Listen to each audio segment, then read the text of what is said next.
Hello दोस्तों, good morning. आप सभी का स्वागत है आज की क्लास में। दोस्तों, मेरा नाम है सचिन कुमार और आप सभी का स्वागत है बैंकिंग लर्नर्स यूट्यूब चैनल पर।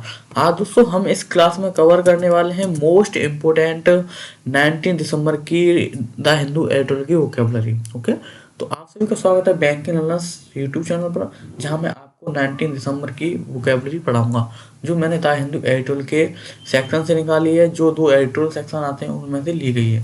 तो चलिए दोस्तों, क्लास को शुरू करते हैं बिना किसी देरी के। अगर दोस्तों अभी तक आपने चैनल को सब्सक्राइब नहीं किया हुआ तो मेक श्योर कर लीजिएगा आप चैनल को सब्सक्राइब कर लीजिए, जिससे क्लास की नोटिफिकेशन एंड अपडेट आप तक आ सके। ओके, तो चलिए क्लास को शुरू करते हैं। पहला वर्ड है दोस्तों आपका गैम्बल। गैम्बल का मीनिंग क्या होता है? रिस्की डिसीजन, यानी कि जोखिम भरा निर्णय लेना। ओके, तो उसे गैम्बल बोलते हैं। रिस्क या वेंचर दोस्तों इसके सिनोनिम्स होते हैं। रिस्क यानी काफी आप जोखिम भरा डिसीजन ले रहे हो या फिर कोई काम कर रहे हो। वेंचर का मीनिंग भी यही होता है। सर्टेनिटी या फिर सेफ्टी, आप काफी सावधान हो किसी चीज को लेके, तो ये इसके एंटोनिम्स हो जाएंगे गैम्बल के। ओके, अगला वर्ड है दोस्तों यहाँ पर आपका न्यूक्लियस। न्यूक्लियस का दोस्तों मीनिंग क्या होता है? कोर और सेंट्रल पार्ट, यानी कि जो मुख्य दोस्तों सेंट्रल का जो पार्ट होता है ना, उसे बोलते हैं मुख्य केंद्र या फिर आधार। ओके, ये इसका मतलब होता है मुख्य केंद्र होना या फिर आधार होना, न्यूक्लियस कहलाता है। कोर या सेंटर इसके सिनोनिम्स होते हैं और इसके एंटोनिम्स क्या होता है? पेरीफेरी या फिर फ्रिंगे, जो अलग बाहर बाहर का हिस्सा होता है उसे बोलते हैं पेरीफेरी या फ्रिंग। ओके, एंटोनिम्स है। आई होप दोस्तों वर्ड क्लियर होगा। तो ये न्यूक्लियस। अगला वर्ड है दोस्तों यहाँ पर आपका कॉस्टलाइज्ड। क्या है? कॉस्टलिस्ट। कॉस्टलिस्ट का मतलब क्या होता है? मोस्ट एक्सपेंसिव, यानी काफी बहुत महंगा। कोई चीज है जो बहुत ज्यादा एक्सपेंसिव है उसे क्या बोलेंगे? कॉस्टलिस्ट बोलते हैं। इसके सिनोनिम्स क्या होते हैं? पैरालिस्ट या फिर कॉस्टली। ओके, बहुत महंगा होना, ये इसके सिनोनिम्स होते हैं। और एंटोनिम्स क्या होता है? चीपेस्ट, बहुत ही सस्तिया है। इकोनॉमिकल, काफी मतलब वाला है। ओके, तो उसे क्या बोलते हैं हम? ये एंटोनिम्स होता है कोट लिस्ट का। Okay, variance. वेरिएंस का मतलब मीनिंग क्या होता है? डिफरेंस और डेविएशन। ओके, काफी काफी मतलब भिन्न होना या फिर काफी अंतर होना उन चीजों में। ओके, भिन्नता होना या फिर अंतर होना, तो इसका सॉरी, इसका मतलब होता है डिस्पैरिटी या फिर डिफरेंस होता है। ये इसके सिनोनिम्स होते हैं वेरिएंस के। और यूनिफॉर्मिटी या फिर सिस्मैलिटी, काफी समानता है, काफी एकता होना। ओके, ये इसके एंटोनिम्स होते हैं वेरिएंस के। आई होप दोस्तों वर्ड क्लियर होगा आप सभी। अगला वर्ड है दोस्तों आप यहाँ पर आपका अनप्रिडिक्टेबिलिटी। ओके, इसका मीनिंग क्या होता है? अनिश्चितता, यानी कि अनसर्टेनिटी, कोई निश्चित बात नहीं है। ओके, तो अनप्रिडिक्टेबिलिटी बोलते हैं। वॉलेटिलिटी होना या फिर अनसर्टेनिटी होना, ये इसके सिनोनिम्स होते हैं। और स्टेबिलिटी और प्रिडिक्टेबिलिटी और इसके एंटोनिम्स होते हैं। ये इसका मीनिंग होता है कि काफी अनसर्टेनिटी बनी हुई है, उसे हम अनप्रिडिक्टेबिलिटी बोलते हैं। आई होप क्लियर है। नेक्स्ट वर्ड है दोस्तों यहाँ पर आपका रुथलेस। रुथलेस का मीनिंग क्या होता है?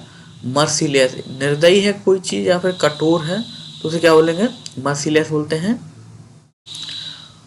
हार्श और मर्सीलेस उसके सिनोनिम्स होते हैं। और कॉम्पेशनेट या फिर काइंड दोस्तों उसका एंटोनिम्स होता है। ओके, अगला मीनिंग है यहाँ पर डिवर्ड। डिवर्ड ऑफ दोस्तों एक क्या है? इसका मीनिंग कंप्लीटली लैकिंग, यानी कि किसी चीज की कमी है। ओके, काफी कमी दिख रही है किसी चीज की, या फिर कुछ होता है ना कि आपको किसी चीज की कमी सी लगती है, तो दोस्तों वही है डिवर्ड दोस्तों उसको बोलते हैं। इसका मीनिंग सिनोनिम्स होता है लैकिंग या फिर विदाउट, किसी के बिना होना। ओके, ये इसका सिनोनिम्स होता है।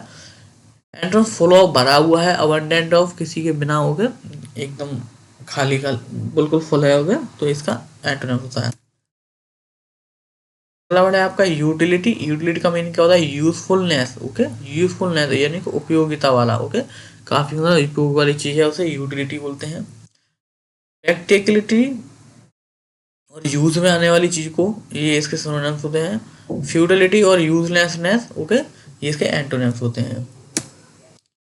अगला वर्ड है आपका unescape, uncapped sorry, without internal experience. क्या होना? Without internal experience. ओके, तो इसका मतलब होता है अनएक्सपीरियंस होना या फिर अनटेस्टेड होना, कोई चीज बिना टेस्ट की हुई है, तो उससे क्या बोलते हैं? अनएस्केप बोलते हैं, अनकैप्ड बोलते हैं। बाकी एंटोनिम्स का होता है कैप्ड होना या फिर एक्सपीरियंस है कोई चीज, तो उसे बोलेंगे इसका अनकैप का। अगला वर्ड है दोस्तों आपका वेटरन। वेटरन दोस्तों काफी इंपोर्टेंट वर्ड है, आप इसको नोट कर लीजिए।